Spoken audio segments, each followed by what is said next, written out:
Hello and welcome to the Would You Watch It With Your Mother podcast, where three friends subject each other to weird videos, films and shows that they found on the internet. Each week we'll describe the videos, have a discussion about what we saw, before finally asking the big question, would you watch it with your mother? So sit back, relax, and roll that intro.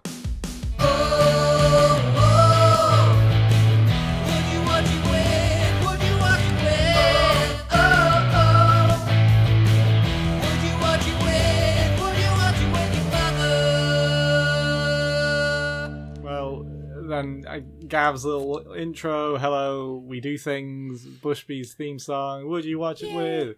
Would you watch it with? Would you watch it with your mother? And then we're here. Hello. Hello! Nice. I just kicked over a Pepsi. I didn't. Oh. I didn't either. At least Cool. the lid's on, so it's all good. Oh, This that's Gav's getting dunked on. Not sponsored, Yeah. though, before anyone says, oh, sponsored by Pepsi.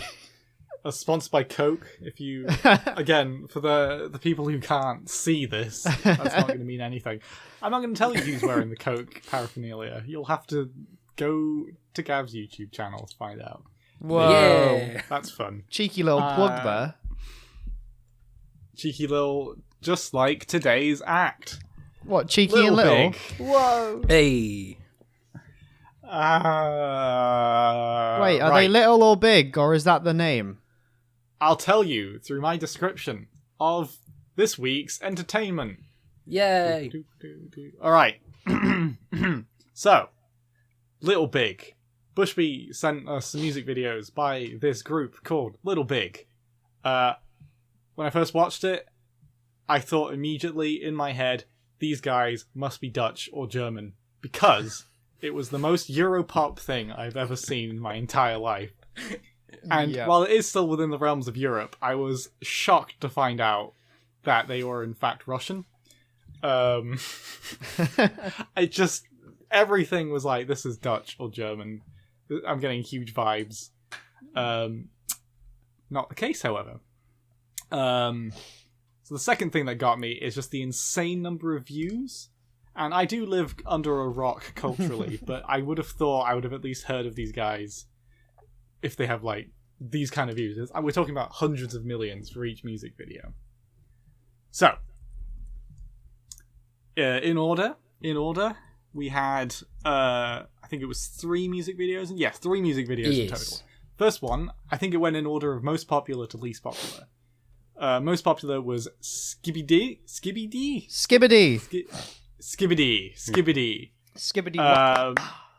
Yeah, I thought this was a really fun video. It's just essentially normal life, but everybody's doing extremely funky dancing. However, occasionally there are some horrific visuals. So for the most part, it's just people like getting on with their everyday life, couple making love while also dancing. Just regular things. However, I'd like to highlight 2 things that made me die inside. One is the human lip chicken. It's not okay. And the horrifying baby with an adult face, but that adult just also looked dead inside. Absolutely shocking. But choreography absolutely great. Cinematography great. Except for the effects, not so much. The dodgy Godzilla animation right at the end. Godzilla was and amazing. the aforementioned... He was amazing. Okay. Was that your favourite bit? I forgot he was in it until I watched it again recently, and I loved every second of seeing him again. Yes. So Gav blindly loves Godzilla. Indeed I do. Then there was the second video, Farandenza. I thought this video was genuinely hilarious. Just the idea... I'm guessing there's a main guy in these videos, and I think he's the main singer of the band, the group. Bushby's nodding his head profusely. We'll get to that.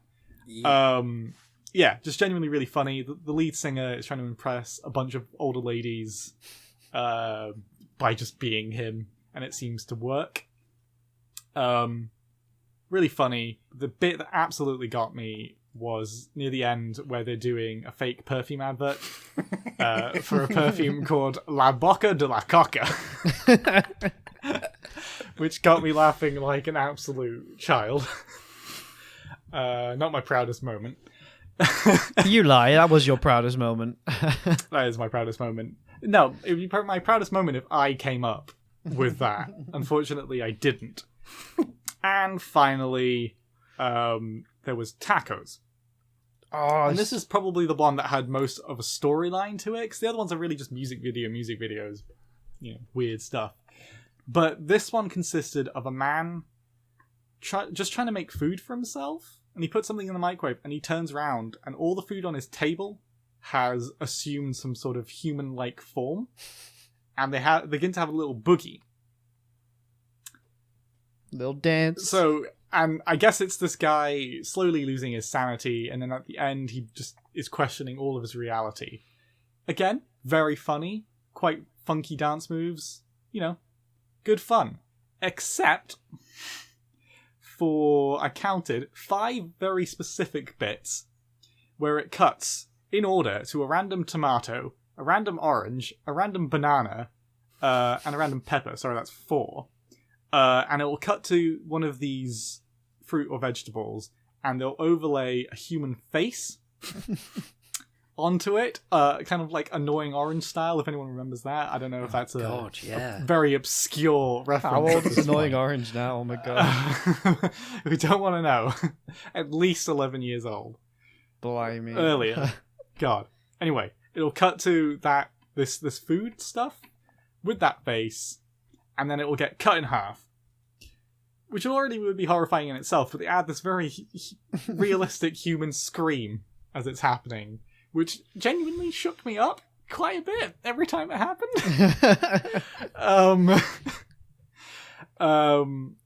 Yeah, that's all I really have to say. I guess my question leading in to the general discussion is, do you have any information as to why in every video the lead singer is applying some sort of perfume? Honestly, no. I've done, like, I was looking into all the videos for ages, and there is very, very, very little information to almost no information about the whole reason behind the plot lines and everything with the video. I think it's literally just hey, this is an idea, let's do that, and not tell anyone why or how or what we're doing. But that's very Europop in nature. Like, there's a lot of weird Europop videos when you think about it. Yeah. Yeah, but I find with Europop, especially like German and Dutch stuff, like I guess Belgian as well, like traditionally popular stuff, you can the people who direct these music videos generally like to talk about their art and their stuff, and there's a lot of resources around it. Though I suppose, and also with European law and data protection and data sharing being a lot more common, European Union have a common language in English. But in Russia, I don't know, in my personal experience, finding information for very obscure stuff coming out of Russia as an English speaker is very hard. Yeah. Mm-hmm. Because it tends to not be translated. Of course it is if it's more popular stuff, but like video game development, obscure books, which surprises me because this seems very popular outside of Russia as well. Yeah. I can't find anything. Honestly, it's amazing how much this band in particular has descended into pop culture. Like I was saying to you guys earlier, this is like Skibbity, the first one we watched, is actually in Just Dance. And their Eurovision entry for last year, which didn't happen, Uno, is also in Just Dance. Like, these are 2 songs that are made into quite a big, like, video game title. And they're both really good songs. Like, obviously, they all have these massive dance routines that are, like, really cool. Like, the Skibbity one in particular is very iconic because it's just, like, arms going left and right. And then suddenly this, like, bop, bop, bop, bop, bar thing. And it's for those listening, I'm like waving my arms around. But yeah, it's interesting that they've become so big outside of Russia and so many different ways as well. Like, it's not just like music; it's like music's catchy, but also the dance routines are something that's quite big about their videos. They've caught on quite massively. Yeah, well, I mean that because they were fairly well known, like in Russia, until Skibbity came about. It was Skibbity that actually really kind of took them off because that video went viral, and because there was the Skibbity challenge that came with it, where everyone would be like replicating the dance moves to that. So that's what kind of took it from Russia to the rest of the world, and I think that's probably what put it into Just Dance as well. Most likely. So as soon as they released that, the video went viral. They started the Skibbity challenge, which was pretty much everyone just replicating all the dance moves from the video. And yeah, I mean, I think that's what got it onto Just Dance. That's what kind of really took the band off. As I say, they were pretty well known before that point, but that was just it took them from like there to there. And for audio listeners, that means going from down there to up there. Whoa! From the floor to somewhere above the floor. Exactly. Nice. Yeah. Yeah. From sea level to the atmosphere. Oh, Why not pretty high. stratosphere? Whoa. So, I had a question. What platform was this Skibbity challenge on? Was it TikTok or was it?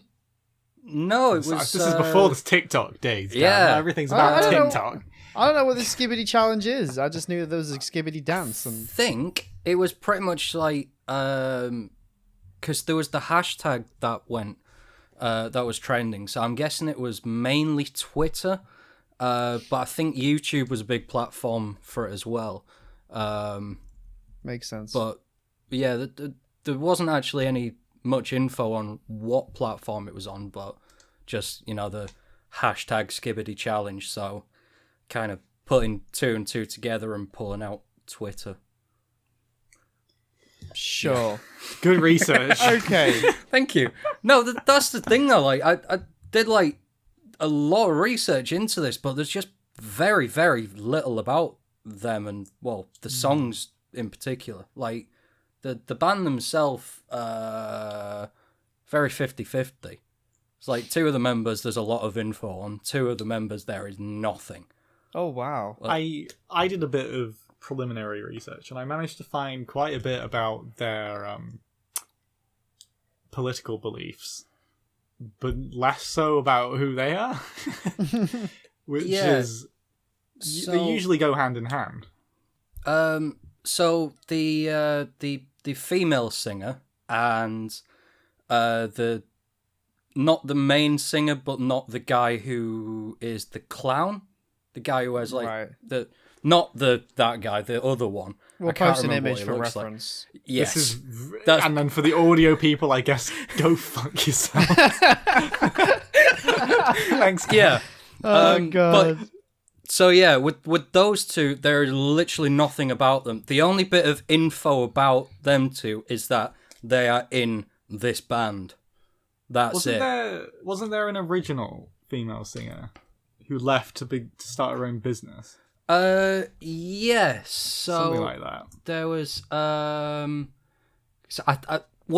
so the female singer in at the moment, she was actually one of the founding members, same as the other the male singer, the perfume guy.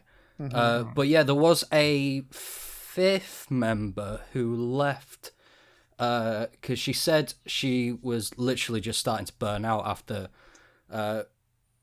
she was burning out after 5 years of doing the same job. But yeah, she's now doing so she's stopped with the intention to start her own non-musical businesses, which is chocolate paste and lingerie. Fuck it. I don't know if combo. that's together or like but It's lingerie yeah, made out of so chocolate paste. There you go. I guess I don't think it'd be very practical, but whatever floats you got. But yeah, but so the so those three members, not much about. Then there's the guy who's known as the clown, who's the guy who wears the black lipstick. So he's actually a singer in another band. Right. It's a Russian band called Jane Eyre, but not spelled like the author.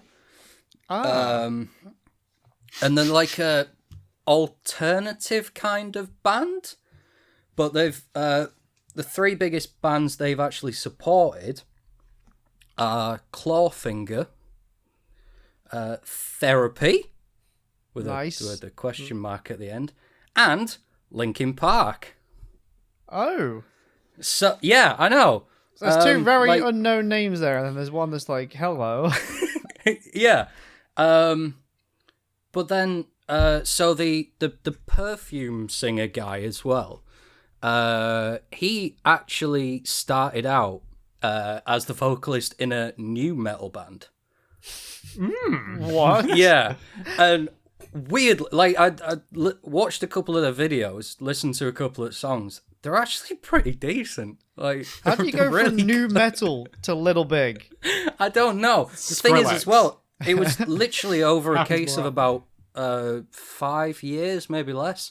So I think so. The band he started out in was called Tenko. It's got 2 R's at the end. I don't know how long you meant to do the R's for, but that started in like 2008, and then Little Big was 2013. Right. So it's like, yeah, I don't know. They've been around for a while then. Yeah. No, yeah, they started 2013 in St. Petersburg. Ah. Interesting. So, so this guy singer, it makes me laugh, like, looking at all of the stuff that he does. So, he is a musician, a singer, a record producer, a vlogger, a video director and screenwriter, and a psychologist. Wow. This man's got a lot of hobbies. It's just it's a big list, and like a lot of those seem to kind of go hand in hand almost. The one that kind of sticks out to me is the psychologist. Well, maybe he was a psychologist first. That would make more sense to me. Maybe he's got a degree in it. Well, no, I assume he probably does. I assume he probably went and studied to be a psychologist. And then, from what I'm aware, psychologists in Russia don't make that much money. So maybe this is like his hobby to pay for the rest of his stuff. I guess. I mean, it'd be a bit like interesting if it was the other way around. If he was just like psychologist as a hobby. You know, he was just like it could be. We don't know how accurate this information is, because it could just be someone extrapolating that he has a psychology degree and then assuming that he is a psychologist. Yeah, very true. We need some Russian sources. We need to get in there. Yeah, I mean, it would help if like one of us could actually speak fluid Russian. Someone I should have got on but this podcast. I'll BRB. I'll get my book out. By the time I get back, I'll be fluent in Russian. Do you want us to just re-record it? I'll get a Russian lady on. We'll be fine. Yeah, that's fine. Oh god. Just no context to that. You'll just get a Russian lady. Yeah. I too could theoretically also just get a Russian lady. I'll get my friend's mum. Yeah. Let's do it. Who hasn't lived in Russia for nearly 30 years. That's irrelevant. I'll just assume she knows. That doesn't matter. Okay, so this went in a different direction to what I was thinking. So what direction were you planning on taking this in? I don't know, to be like there's so many different ways this could go. But So for me, we were talking about how Barnaby instantly assumed this was either German or Dutch. And I know me and Bushby have two artists that come to mind when we think of this kind of music. And they're Dutch artists called Jack, which I always say wrong, so Dutch people, please don't murder me. And Gebroeders Co., which again, I'm going to butcher, but for the sake of anybody else, that's how I say it. And these are two I feel like Jack is like a carnival artist, and His videos very much remind me of this. Very weird costumes, weird things going on in the background. His are a little more sexual. I will make that very clear. Oh, His very name much so. Is very much Dirty Jack, so that explains that. Go But on. I still see explain. Explain what? I dare you. How is it? How is it more sexual? Because he's thrusting all the time. There's literal scenes of him having an orgasm in his underwear. Lots of imagery of like white substances raining down from the sky. Let's not go too much into Vizzy Jack because that's a good episode for another day. Actually, yeah, to be fair. But yeah, no, the music videos are very, I don't know, they feel almost weird in nature, but with the poppy music over the top, which I think is very much similar to Little Big in that way. Although it's not in English, which is kind of a pain. But then again, you make do. I mean, Little Big is barely in English. Hey, Yeah. you make a good point. I don't think it really counts if it. I mean, Skibby Dee and other such titles. Tacos Don't is in really English. Go I bananas. think tacos is something that goes to many different languages. Because it's also tacos in French. Yeah. You make valid points, sir. If anything, it's in Spanish. But at the end of the day, all the songs are very enjoyable. Gebrothers Co. is a weirder one because they do more of comedy songs. And we were on about it earlier about like music videos being like no real story to most of them. And Gebrothers Co. is very much the kind of music videos. They just take the name of a song, whether it be Helicopter, Nothing But My Shoes On, Anna the Boat, and they literally make a my favorite one, Tutor on My Water Scooter, which is Oh God. these videos are very much exactly what it says on the song. Tutor on my. Opman Water What? Scooter. Yeah. Yeah. So it's about the horn on his jet ski. And it's literally just an entire song about that. Literally, like Yeah. me and Gav had many nights like watching that video, like just on repeat. And then there's one other artist that kind of reminds me of, and it's not European, but it's Psy. So obviously Psy is very much known for his weird, and I know you mentioned earlier there was like a baby with a human, like a face, like a head that's way bigger than it's meant to be, like an older head. And I just thought of like, is it Daddy? I think it's Psy's song Daddy, where there's like a kid in it and it's got Psy's normal face. Yeah. They're That's all fine. very similar. That's perfectly normal. Oh my gosh. You got any more information for us, Bushby? It's kind of just actually it's an interesting one. So it's about the band themselves, and it's just their main influences. So these are people the band has actually said over time that have influenced them. I don't know if this Okay. is a joke, Okay. but because the list is very weird and very contrasting. So, okay. Cannibal Corpse, straight away. I was going to jokingly say something like Morbid Angel or... Yeah, but Right. no. Cannibal Corpse, NOFX? No idea. No idea. Okay. Red Hot Chili Peppers, Right. Rammstein, Makes sense. Actually, that one does. Prodigy, Yeah. and then finishing off with Mozart and Vivaldi. So Oh, wow. Prodigy is the one that makes the most sense. Yeah. I kind of Like, get I Rammstein. can see elements of Rammstein. You're saying in there, Rammstein because you're obsessed with that one bit where they had a tiny bit of a rave thing in their song where they go like, woo! No, I was thinking about the weird nature of their stuff. Yeah. I feel like Rammstein's weird nature is more akin to those Dutch artists you were talking about because Yeah.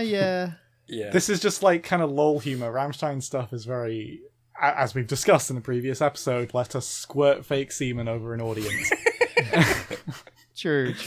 Yeah. But then again, it could be that you said before the lead singer's like new metal band. Maybe some of this is like just from his influences in music. Yeah. Speculation. But then- Yeah. Just think like Mozart and Vivaldi, very much of the classical musicians. I don't really see many elements of classic music in Well, Mozart, then- famously, as an Austrian prince once said, Mozart, when I listen to Mozart, I'm gonna dab a little bit of acid and rave around my palace. You know, famously said about Mozart. Or maybe it's not so much like that itself, but maybe it's more the creative nature of how they threw stuff together, maybe. Because they are quite creative in their musical writing. I'm just literally grasping at straws here to try and. I feel like yeah. you gotta let these straws drop, Gav. Sure thing, boys. Sure thing. Oh god. Yeah, but Little Big I is the direct evolution from Mozart. Everything else was just a stepping stone. Yeah. But no, I just thought that was a very interesting mix of bands, which usually wouldn't all influence one rave band. Well, Especially going Cannibal Corpse to Red Hot Chili Peppers and then straight into your classical stuff. Like, to the point where I'm kind of struggling to see any kind of link whatsoever. well, But I usually find in bands that evolve a lot, or at least bands that have a lot going on behind the scenes, the influences tend to range massively. Like I know you're not necessarily a fan, but things like Poppy, but also things like Billie Eilish. Billie Eilish, on the surface, is just like, not to dismiss the music, but like very tame, like not very tame, not necessarily lo-fi pop music.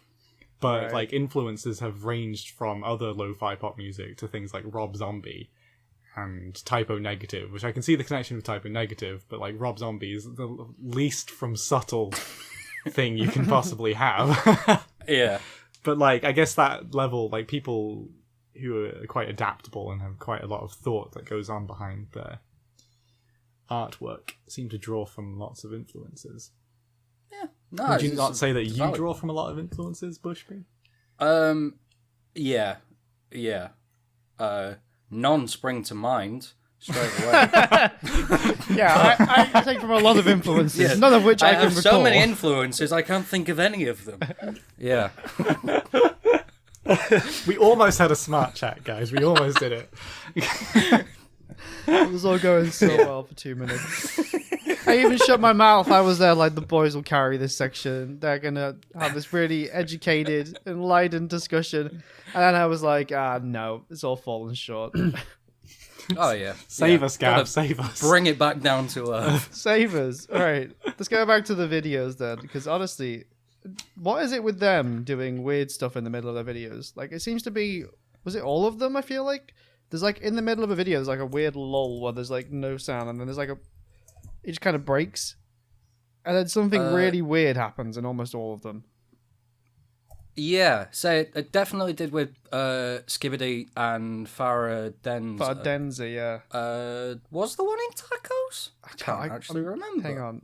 I don't think there was. Hang on. I don't know. There's a weird moment where he jumps in the pot of spaghetti.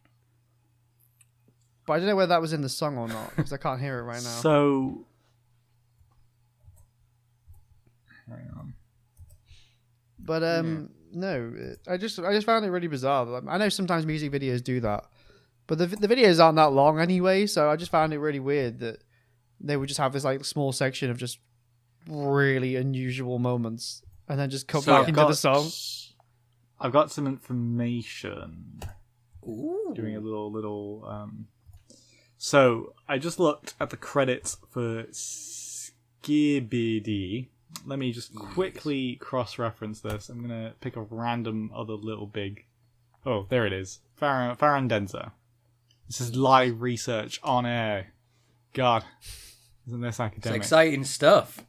Yeah. Exciting stuff. Let me just cross-reference this. Interesting.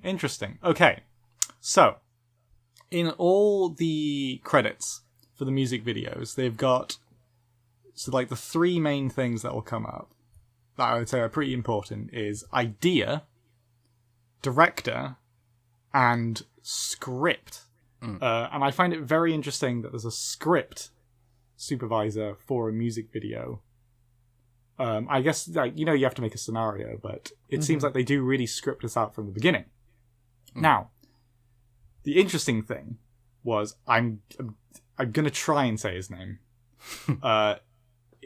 Ilya Prusikin? Yes. Yeah.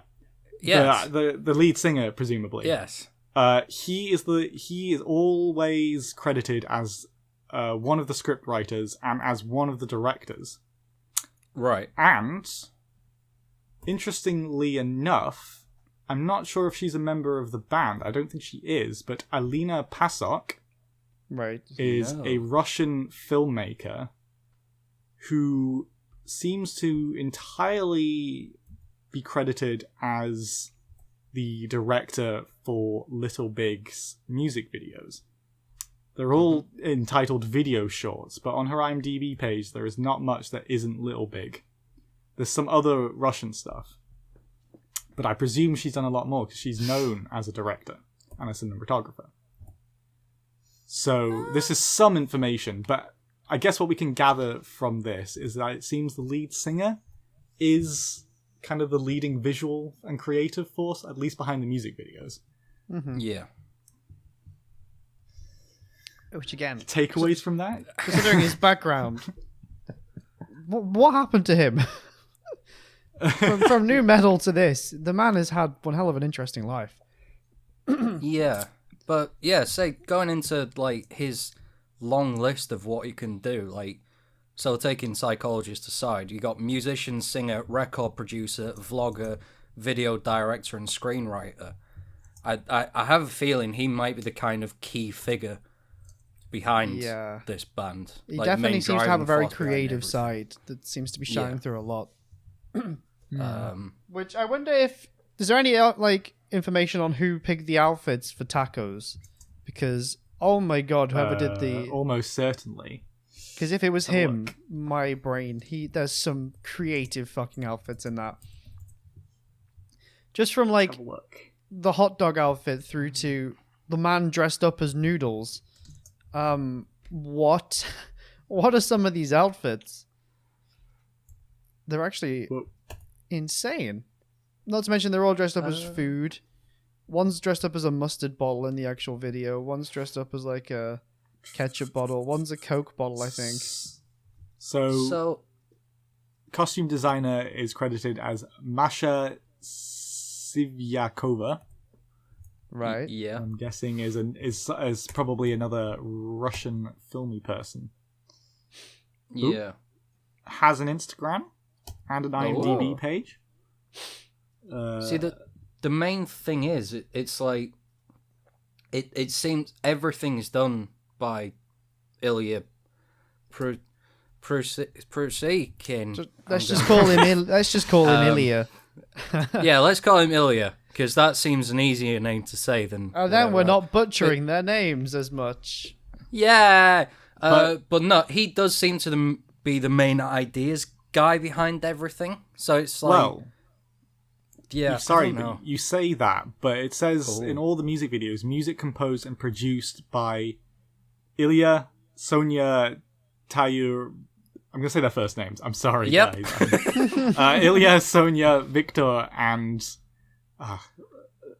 Lyubim? I'm going to go with that. I've got it in front of me. I don't know how to pronounce that. And lyrics all by Little Big. So I don't know if that throws a... I don't know. I guess he's a very... Sorry, there's nothing really clear about... I don't know. It seems to be I think Ilya might be the kind of the team leader almost. But I think there's so many different things coming on from so many different places, and yeah, it's I don't know, but it's just because looking into the actual, so it says Little Big Production, first one idea, and it's always Ilya. So I'm kind of like, might be him. I don't. Yeah, it's. I mean, this is just going from the description on a YouTube video, so it's like. These are the best credits we have. Yeah, but that's the thing though. These are genuinely the best credits we have. There is like no info about these guys at all. It's mad. This has been the detective episode featuring Audio Nation. Yes. Yeah. Bushers, tell us, is it good, please, for the love of God? Yeah. Yes, I think it's good. What criteria are we working with? Tell us why. No, so just from like a visual aspect, like I thought it was amazing. Like I was hooked all the way throughout every video. To be fair, there's always something weird and something going on that you either laugh at or you just like, oh, okay, I want to keep on watching this. Like the faces on the oranges and the chickens and then like the random bits of suspense in the middle and just the weird dancing. And to be fair, watching these videos, I really got into the music as well. Like it's not something I usually listen to, but I enjoyed it. And yeah, I would say in total, this is good. Yeah, who wants to go next? So for me, when it comes to music videos, obviously it has to be enjoyable, has to be memorable, and normally either has some kind of story to make it, unique or related directly to the song. So in this case, obviously they've got a little bit of both, especially in Tacos, where there seems to be a story and it's related to the song. But the thing that really stood out to me was obviously the costumes and like you said, the dance routines that are just so fucking like catchy and memorable. And like it makes you want to send them out, or like as they did have a trend going, like the skibbity trend. So the people want to like take part and be involved in the music and be involved in what's going on. I just think it's good as like in terms of promoting itself, in terms of being something people have fun to, it's just a good, enjoyable thing to, watch. Each of these videos is enjoyable in its own way. It has weird elements, but they're all very much just fun, imaginative ideas. And yeah, I like it a lot. I think it's good. Barnaby Pools. Yes, it is Thought good. your audio had gone then. No, just my brain. It good. What Gav said. Big smart. In all seriousness, yeah, it's good. Good, enjoyable, fun stuff. Went well with the music. Yeah. So, what the fuck factor? yes. Very low. Oh. Oh. Barnaby. I'm just being honest. Was very low. It was fun. I found it fun. I did go what the fuck when they killed the poor fruit and veg. Yeah, generally, I guess it was kind of weird when when the main singer was dancing around the older people. But at the end of the day, all I could think was like, good for them. Older people are people too. So like, that's the key message from this. Yes, old people are people too. Mm-hmm. For anyone that doubted. A disappointingly large amount. Oh no. Right, Bushby. What the fuck factor? I'm gonna say in this scale, somewhere in the middle. Like, if I had to give this a numerical value out of, say, 10, I'd give it like a 6. What about a numerical value out of, like, skibadoos? Yeah, if you get it out of skibadoos. Yeah, I would give it 8 skibadoos out of 13. Right. Wow. Right. I appreciate it. So, like, Yeah, there's a lot of weird moments, and there is a couple of bits where you do actually kind of think, oh, okay, what the fuck? But nothing that's like, well, compared to the stuff we've been subject to before, this doesn't. It's kind of nice. It's refreshing. It's nice and positive. And yeah, there's dance moves and dance trends and stuff. So it's like, okay, maybe a screaming tomato's getting cut in half, but at the same time, like, I can dance to this. It's mint. So yeah. Yes, there is poor murder of this tomato, but I can dance to it. Yeah, exactly. So I'm gonna change to about 7 skibbities out of 13. That's okay. 7 skibbities. Interesting. So I'm going to reinvent the Skibbity scale and put it out at 20. I'm going to give it a nice 11. But for anybody else, that's about a 5.5 out of 10. So again, I think it's a nice middle ground. There's obviously some weird stuff going on here. With the tacos and them being tiny little taco people with like ketchup bottles and Coca-Cola bottles. That's cool. It's funny. It's different. Honestly, the weirdest part of the tacos video was the guy dressed up as pasta that I can't get out of my head. And like the spaghetti bolognese hair. Like, it's creative in a really nice and weird and unusual way. But it's not weird in like a, what the fuck is going on here? Why is like my brain can process it and it can go, oh, that's nice and fun. But it's also not like so tame that I'm not going, that's weird. So yeah, about halfway seems about right for me. Coca-Cola. Right, now. Coca-Cola. Question. Not sponsored. Coca-Cola. What? Everybody knows that this is a Pepsi podcast. Oh, I wanted to get sponsored by Twinings. That'd be good. Oh, I'd like that. See? Yeah, that'd be nice. Right. Well, I'll drop in an email. We'll drop him an email. We'll say, I look, don't know why I can't say that. Our mothers love tea. Our mothers and tea. So why not have a tea while we watch stuff with their mothers? Yes. Would we sit down with our mothers and drink some Twinings tea and watch Little Big? Yes, I would sit down with a nice Twinings tea with my mother and watch Little Big. I think my mum would very much enjoy this. It's very much up her alley. She loves music. She loves she loves dance videos. I don't know why I said old dance videos. She loves dancing in general, so this would be like perfect for her. My mum just looks up like 1920s dancing ballrooms. Would you watch it with your mother? Yes. What about you guys? God. Bush Baby, would you watch it with your mum? Yes. Yeah, I'd to be fair, I'd probably try and do the dancing with my mum. Like, absolutely same. Like, oh my god. I mean, I if anyone knows me, they know that I can't dance for shit, but that doesn't necessarily stop me. My mum is a lot better dancer than me, kind of. But yeah, I just think something like this would be fun. I mean, don't get me wrong. The two of us together, like, we can bust a move in the cha-cha slide and our Macarena. Woo! So yeah, I think just adding like Skibbity to the list of dances we can half do, I think it would be pretty cool. I like the list that you went through was like cha-cha slide, Macarena, now Skibbity. Yeah. Well, yeah, it's dances with instructions, so.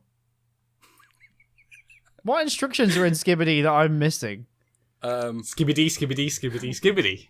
Yeah, skibbity, skibbity, skibbity. Ba, ba, ba, ba, ba. Exactly. They're doing the dance moves. Again, I will keep pointing this out until we do it. For the audio only. I love how catering we are to the audio only listeners. Well, how do you explain dance moves to people? You just go you wow, don't. Wow, wow, wow. There we go. Would I watch it with my mum? Yes, I would be doing the dance moves. I would try to get her to join me, and then hopefully she would. Aww. Sweet. It's been quite wholesome. It has, Actually. except for everything, except for all the assassination attempts on your audio and yeah. everything else. This has been a pretty wholesome episode. Oh god. Who's going to bring it down next week then? Oh. I believe it's your turn, Gal. I think it is Yeah. my turn next time. We've had a few weeks of interesting content, and then What time for are me you to lower the bringing? bar.